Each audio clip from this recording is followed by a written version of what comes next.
just a moment. So Ability MKE Now, we are a show all about integration. We are bringing people with disabilities and people that don't have a disability together, enjoying life here in the Milwaukee area. We all have different abilities, and here at Ability MKE Now, we dive into this topic of diverse abilities, showcasing and sharing a variety of aspects of ability-related topics. The concept of disability has a wide range of possibilities. We could be talking about physical or mental disabilities, the deaf and hard of hearing community, blindness, chronic pain, mental health diagnosis, goal of substance use reduction, and so much more. The list can go on and on. So we are here to bring all of us together, showcasing our strengths and our abilities. As a good friend of ours, Chad always would say, look at my ability, not my disability.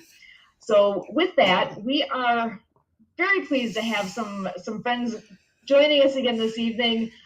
We have Dr. Isabel and Chef Michael Hunsinger joining us tonight again, and we're so happy to have you back. And we also have Patty Ernest joining us as well.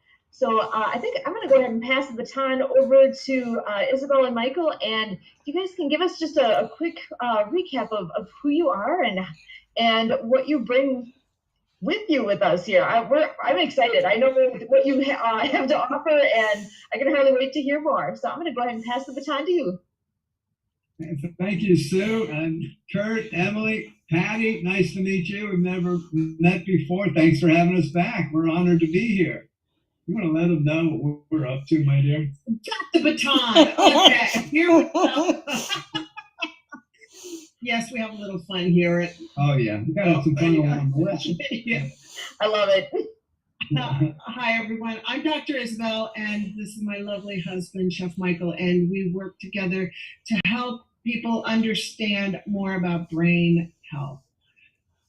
From my journey with anxiety and depression, and now being on the other side and understanding the contributors to that, which aren't really focused in conventional medicine, which is what I was trained in as a medical doctor, I now have come to understand the hard way by being a patient in the healthcare system with a, quote, mental illness diagnosis, that it's not a mental illness issue. It's a brain health issue. And once we understand all the contributors that affect our brain health and understand how to optimize those contributors so that they're working for us instead of against us, then we can all have better mental well-being. So we can focus and live the life we're supposed to live. And when life comes and knocks us down, we don't need a whole group of people to scrape us back off the pavement. We know how to get back up because we know, oh yeah, I got to start doing this. Oh, I was starting to lack in this. So that's what we do. We understand that it's a brain health issue, and we focus so much on educating people about this because the world does not know this. Yeah. It's really about changing societal's concept of mental health, understanding that it's a brain health issue, not when somebody says something, like as a society, if somebody says to me, or, if I say to somebody, I've got arthritis, well, they don't back away and be like, whoa, look out. It's like, oh, okay, and we can still have a conversation. But if I said to somebody, well, I've got some mental health issues and start talking about that, most likely they'll start backing away and turning away and like, oh, okay, what's that all about? And so it's getting society and actually the traditional medical system to understand that this is no different. I mean, yes, it's different, it's a different type of an issue, brain health, but it's no different than a physical health problem. It's a brain health problem. So we need to address it in the same way and the same empathetic way when we're working with people. Excellent. That's why I'm so happy to have you back, because I'm excited to hear more. I know we're touching a little bit on a financial topic and how that relates into all this as well. I wonder if you want to go ahead and share your thoughts on that. Yeah. Talk about yes. upstream versus downstream first. Oh, okay. Do you want me to just add a little bit? Well, you can go ahead on that. We work together on it. I love this. You guys are a great partnership. It's really fun to see. Yeah, and I just want to share with you is that, we understand what one of the long games are with not taking care of our brain health, and that is having Alzheimer's, dementia of the Alzheimer's type. From the research that we've done, a lot of people are just put on antidepressants and sleeping tablets, and hormones aren't looked at, sleeping isn't looked on, nutrition, all that stuff. And Dr. Dale Bredesen, who wrote the book called The End of Alzheimer's, has shown us and trained us to understand that if we don't take care of this, a lot of people are going to end up with dementia of the Alzheimer's type. And unfortunately, women account for 2/3 of the population of Alzheimer's around the world. And I understand why, because a lot of us go in our 30s and 40s and 50s with anxiety, and all they know in conventional medicine is to give us a tablet. So what Michael's going to talk about is, we know what the long game is. We know what the bottom line is, what can happen if we don't take care of our brain health. But we want to go upstream and look at all the areas to prevent it. Yeah. And so, knowing Isabel and I work with a lot of people who have gone into those problem areas, where now we're starting to look at full-time care, rest homes, care facilities, private nursing at home, 24-hour care. And we know from a financial standpoint, because we hear a lot of times when we talk to people about prevention, about doing something now. If you are in your body 24/7, if you know something's not right now, then now's the time to do something about it, because the further we wait, the further we go down there. And if we get to a point where we can't really do much about it, and we get to where we need to have that 24/7 care, the financial cost has just skyrocketed over the last 25 years. I mean, just to give you some numbers, so if you are looking to have basically somebody in a rest home care facility of a dementia ward or Alzheimer's, or even people that are diabetic and need 24-hour care, you're looking at somewhere around 100 to 200,000 US dollars per year on just the care. That doesn't include the medications, the extras that are going on, any kind of food, all the extras that go on top of that. And what we're seeing, and we're here in New Zealand, and we're seeing the same thing here. There's just a recent article about a month ago about families being bankrupted by somebody in their family needing that 24/7 care, and they're looking at these hundreds of thousands of dollars per year. And yes, they can last for a couple of years, but if this person, because the traditional healthcare system is good at keeping them alive, but not from a standpoint of quality of life. So now they're living longer, but they're alive longer with a poor quality of life, needing 24/7 care, and the family's having to take care of that. So we're seeing bankruptcies, bankrupt families later on in life, where that should be the time that they're enjoying, or maybe passing that inheritance on to the families and all that. So it can really financially hit people later in life if you don't do something about it now. And that's why Isabel and I are very strong about prevention. Yes, we can reverse. Yes, there's things we can do further down the track, but it's really about understanding that we need to take control of our health before we get into that medical system, where now a lot of times they'll tell you, well, you just kind of got to get your papers in order, because this is kind of heading toward the end. And that's when now it's not just the health issues, it's actually the financial issues that are really hitting families, and that's all around the world when we get into those chronic diseases. And so some of the things that we start teaching people is to start looking upstream. What is it about upstream? Well, can you share that story about the downstream polluted lake and then the upstream one? Yeah. So, before I begin, because that way people understand my upstream. Well, most people have heard of what's called getting to the root cause. I want to get to the root cause, or somebody says they're going to get to the root cause, and it sounds all great, but a lot of times we don't even, understand what that really means.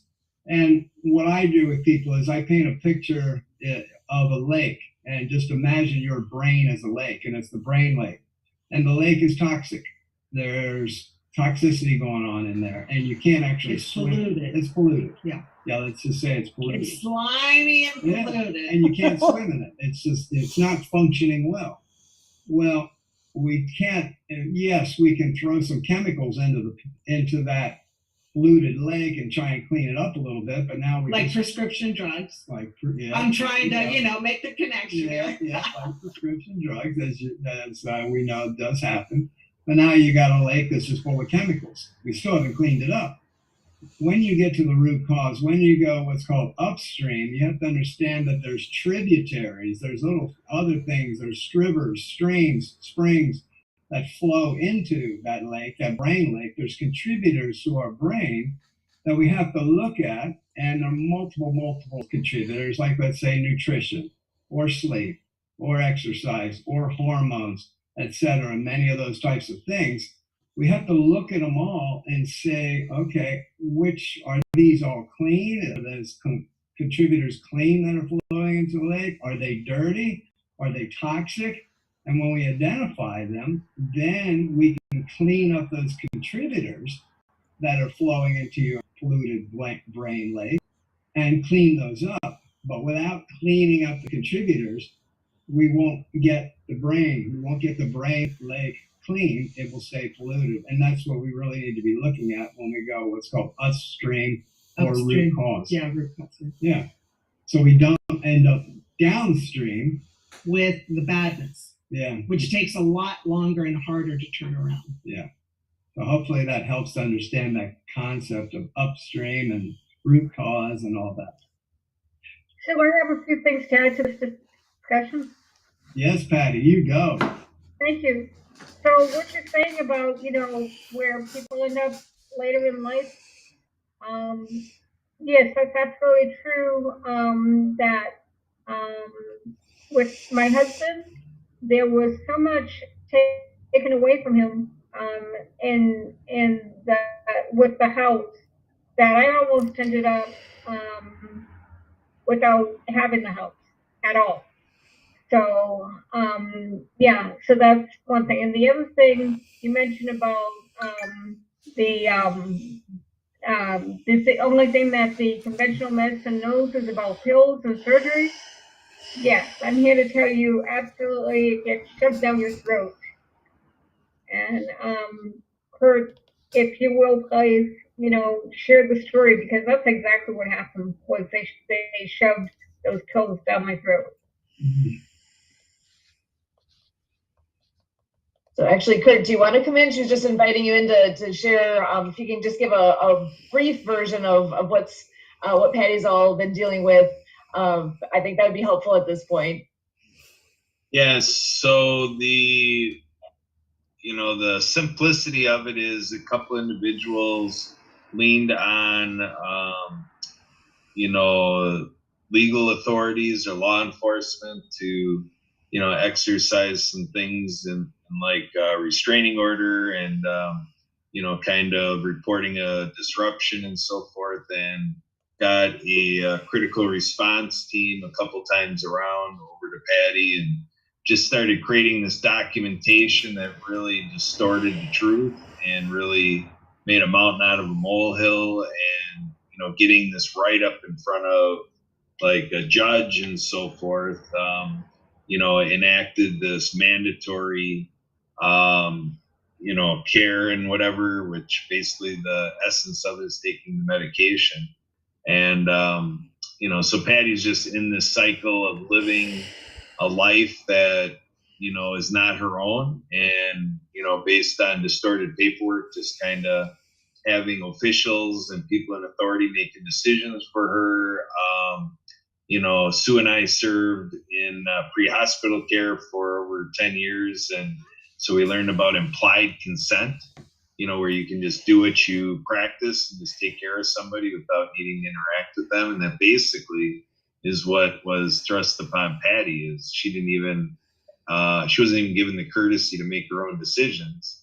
They just kind of did what they want with her, and it just kind of had to be because it was all facilitated through the court system. And then there's a company that gets involved to do what's called an SMI determination, and that's severely mentally ill. And they threw that classification on Patty, which is not accurate. But we described how, with a hearing, the attorney involved was just kind of building a case the way I was hearing it. It was like the guy was saying, and this is just how things happen. This is just what we got to do. We've been doing this for all these years, and we've done this 100 times, and this isn't anything new. And just lumping Patty into their credentials and kind of another person that they're just checking the box. Like, Patty's just another one of these that we've always done.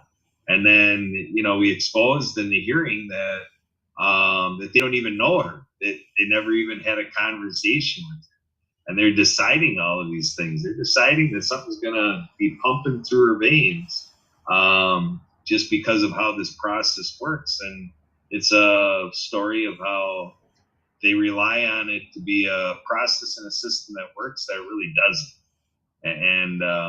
And so that's Patty's chore now in the month and months ahead, is to show them how they really did an egregious act, against her in the name of government, which is really sad to see for our country here in the USA. I'm so sorry that's happening to you, Patty. That's all conventional medicine has to offer you at this point, because that's all they know, unfortunately. I'd like to ask you, did anybody ever go over what you eat? Yes, they did. Mm-hmm. And they were surprised how healthy my eating is. Okay. In fact, I had a doctor recently do a complete blood workup on me, and she was astounded. My cholesterol is spot on. And I can't remember what the other value is, but there's another value that's spot on. Mm-hmm.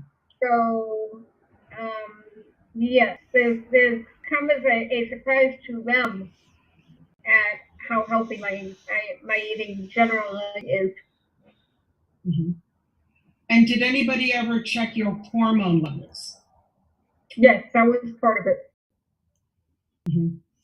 Yeah. So I don't know exactly what happened. I can only say it's getting better slowly. There's more conventional doctors understanding more about functional medicine and integrative medicine and looking at the whole picture. And unfortunately, that's rare. That's very rare right now. In 20 years, it'll be normal, but it's very rare.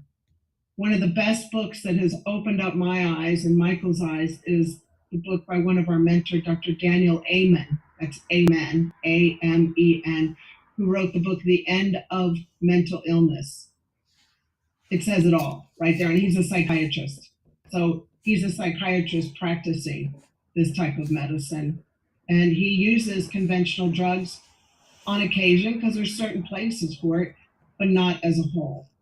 So unfortunately, that is what they do in the system right now, Patty. Yeah, well, I could maybe understand it if it was justified. Right. Yeah. But it goes without justification. Well, I know you touched on hormones a little bit there. Dr. Isabel, I was wondering if you wanted to talk a little bit more about that, because I know that's a piece that's that I'm really interested in hearing more about. I bet you are. But it's all about everybody's hormones too, not just us girls, okay? Yep. I have hormones? Yeah, you got hormones. So I'm going to talk about 1, 2, 3, 4, 5, 6, 7 hormones that everybody who's dealing with anxiety and or depression or foggy thinking need to write down and have your doctor check and make sure that they're in optimal range. Now, optimal, is not your standard normal. Optimal is the best range. And you'd have to talk to a functional medicine doctor to get the optimal range. But I'm just going to talk to you about estradiol. Estrogen is a hormone that women make, and it helps us sleep. It helps our moods. In our 40s and 50s and in menopause, our estrogen is flat, so we're anxious, we're not sleeping, we're anxious because we're not sleeping, and we can't think straight for a lot of us. I'm not saying all of us, but for a lot of us. So estrogen needs to be checked. The next hormone is progesterone. Progesterone, I call it the natural Prozac. Because for a lot of women, not all, and for men too, because I give my male clients progesterone also. Progesterone helps us calm down. It's highest in pregnancy. In pregnancy, it just calms us down and makes us loving, and it helps us sleep. The next hormone is testosterone, and not only for men, but for women. Testosterone helps with mood. And if women don't have the right level, and if men don't have the right level of testosterone, their moods will be poor, they'll be anxious.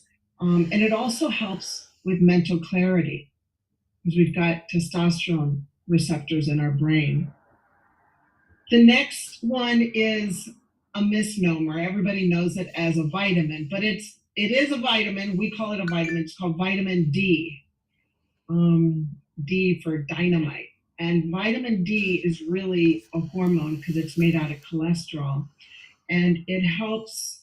I've had so many clients that we just correct their vitamin D levels and their depression is relieved. And we now know that vitamin D affects 900 genes. 900, not blue genes, but genes on our DNA. So vitamin D levels can latch onto our DNA and cause us to express certain things. And if there isn't enough vitamin D, then we can express depression. We can express anxiety. Does anybody have any questions before I move on? No, okay. And then the next hormone is DHEA. So DHEA is another hormone made by your adrenals, and your adrenals are little organs that are right in the back, right up here on top of your kidneys. And DHEA, everybody knows it as the youth hormone. And when we age, our DHEA levels go down. But another beautiful thing about DHEA is that it helps us with our mood. And if our DHEA levels are low, that will affect our mood. That'll affect our thinking.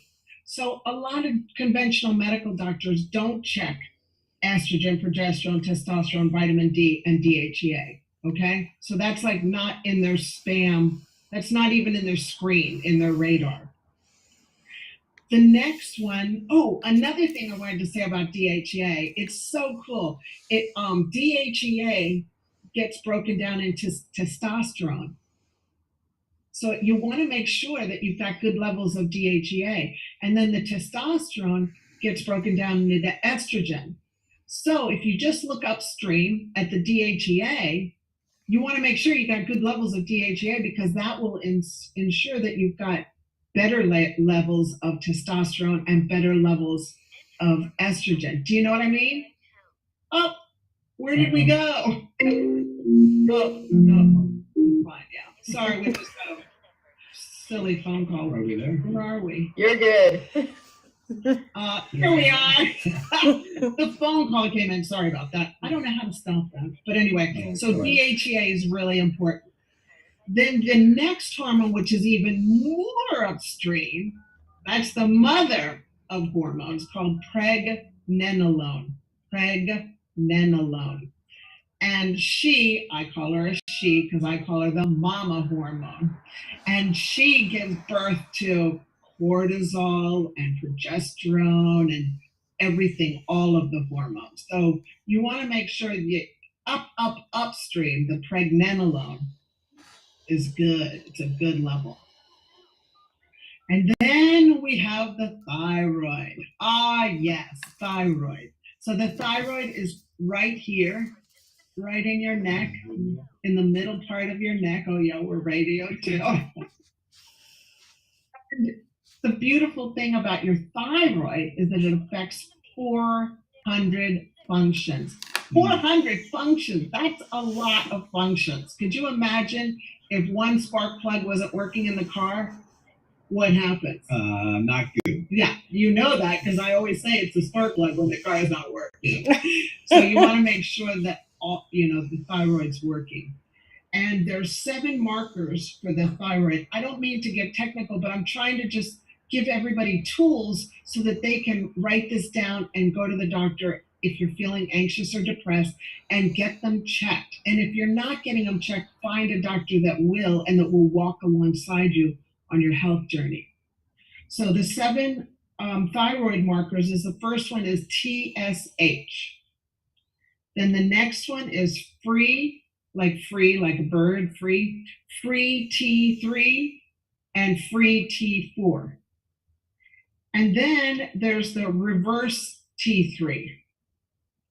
And then there's 2 thyroid antibodies. Those are antibodies that attack your thyroid. So, if you've got an enemy that's attacking your thyroid, you want to make sure that you're taking care of that enemy. And these 2 antibodies tell you that your thyroid's being attacked. And the thyroid autoantibodies are called thyroid peroxidase antibody and antithyroglobulin antibodies. I know that sounds really complicated, but it's not. Just write it down and take it to your doctor. And then the last one is the last one is TSH receptor antibody. So because I was trained in conventional medicine, I didn't know about this until I was in that deep, dark hole of anxiety and depression. So it was only through my journey that I learned, wow, this stuff is off. And I found a doctor that would help me.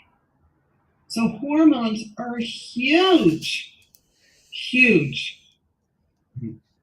Yeah, I'm amazed. I know there's a lot that goes into all of our systems. There's so much. I appreciate the knowledge that you bring with this, because it's something that so many of us just kind of look at as, oh, it's just a big mystery. There's all these things happening and we don't understand what's all involved. And to help get that started, to understand how it's all integrated together and how one thing affects the next. It's such a huge piece to the puzzle. And I know this is just kind of the tip of the iceberg here, but really it's easy to find. I don't know how easy, but it's something people can find out more about, to talk to their doctor, to get the information they need to be able to take care of themselves in the best way possible. So for here, with all of us at Ability MKE Now, I am so thankful that you are able to be here to talk with us tonight. This has been wonderful. And so for Kurt and me, we Hunsingers, we can't appreciate you enough. Have a great night, and we thank you. Bye, everyone. Bye, everyone. Thank you. Recording stopped. So, Kurt, when are we going to get back together? I talked to Emily. She puts everything on the schedule. Emily? So I just want to say a sincere thank you again to the Hunsingers for the information, and some of this really hits kind of close to home. I don't don't mean to interrupt what you guys have going here. I know you had a question there, Patty, scheduling wise, but I just wanted to make sure I have a chance to say thank you, because even like with you talk about the vitamin D levels, that was a thing that hit me a handful of years ago that couldn't figure out what was going on, and luckily my doctor figured that one out, and what a world of difference that something like that can make. Yeah, it really does. It really does. So there's, yeah, this is beautiful. I love it, and I appreciate very much what you're bringing to us here. Thank you. Brain health. It's all about the brain. That's amazing. Yeah. Patty, we wish you the best in your journeys. I'm so sorry to hear about what's happened in that system like that. I mean, I don't even want to use the words that I want to use here to keep this G. But you know, it really has hit us home. We know that, and it's horrible.